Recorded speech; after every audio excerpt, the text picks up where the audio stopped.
Hello everybody, it's Asa the Greek, and welcome back to another Project Eden's Garden video. This will be the start of hopefully short theory videos regarding the project. I figured it's best to make short 10 to 15 minute long videos instead of the big 50 to an hour long video of rambling about stuff. And yes, I am using a script for this. Isn't it wild? For this video I'll be discussing a theory I've already mentioned before in my old death prediction theory, link in the description. A theory that has to do with the animal and religious themes scattered across the game and character designs, and what that could entail. For starters, the game has clearly been inspired by the biblical tale of the Garden of Eden. To give you a quick summary, the Garden of Eden was this heaven of sorts, where all kinds of animals lived there, including the first two humans, Adam and Eve. While they are allowed to eat the fruits of any tree they wish, God prohibits them from eating the fruit from the tree of knowledge of good and evil, the apple. In the story, Satan takes the form of a snake and convinces Eve to taste the forbidden fruit and even share it with Adam, and as a result, God banishes them from the garden. Now, how does this tale connect with the actual game? First of all, the elevator that leads the cast to the trial grounds is a tree named Tree of Ignorance, a complete opposite of the tale. There's a lot of promotional art, with Damon holding an apple as well, and not to mention the countless paintings where all humans wear or appear to have animal heads, or masks, one of the two. So it's clear that the Academy is meant to represent the garden itself. Now, I'm not going to discuss Tozu and Mara here too much. Tozu has a goat mask, which is usually connected to Satan, and Mara wears a panther mask, a fierce hunter fitting for an executioner. What's more important though is the cast members. Eva is the obvious one, having a character name after one of the two main characters in the Garden of Eden is definitely a hint. Now, I believe that the team here doesn't just do things without having some meaning behind it. So let's take a look at the characters' designs, shall we?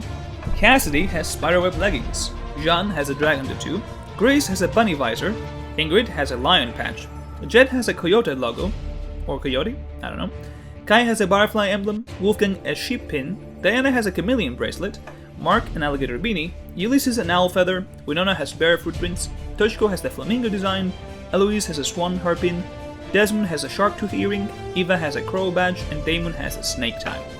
Realistically speaking, if the Academy is meant to be the Garden of Eden with a tree and everything, that means that the cast are the animals, with each design element showing what they are. But there is something odd with the character sheets. If you pay attention, you'll see that in each character's sheet, there's a description of each animal pattern. You see the description of the flamingos in Toshiko's sheet, chameleon bracelet in Diana's. I understand showing some more specifics, like Ulysses' owl feather or Desmond's shark tooth. But there are three characters that don't have these descriptions. Damon, Eva, and Cassidy don't have them. You see in Eva's sheet they write that she has a badge, but don't specify if it's a crow or a raven on it. You don't see Cassidy's spiderweb pattern being mentioned, or Damon's snake tie, and it's very possible that perhaps the reason why they aren't mentioned on the sheets is because these three are not meant to represent animals of the garden. Eva shares the same name as Eve from the tale, so her not mentioning the animal on her badge may mean that she's representing Eve in the story and not the crow or raven, whatever it is. Cassidy's spiderwebs on the other side hint at the possible darker route. Spiders are usually associated with bad people, spiderwebs often meant to represent someone's evil intentions or plans. So is it possible that Cassidy is the mastermind behind this? Or if not, the traitor? Whatever it really means, one thing is clear, Cassidy will have some lasting importance in the story as she doesn't represent an animal like the rest of the cast. Leaving the best for last, we have Damon's snake tie. Once again, in the biblical tale, the snake is Satan and he convinces Eve to eat the fruit and eventually get kicked out of the garden. Judging from the numerous promotional artworks of Damon holding the apple, and with Eva being the clear side protagonist, this could be a hint that Damon is the Satan to Eva's Eve, and he's the one that will lead her out of the garden, which in this case would secure only her survival. As for Damon's name, it's Greek. I'm ashamed I didn't notice sooner. And it essentially means to tame.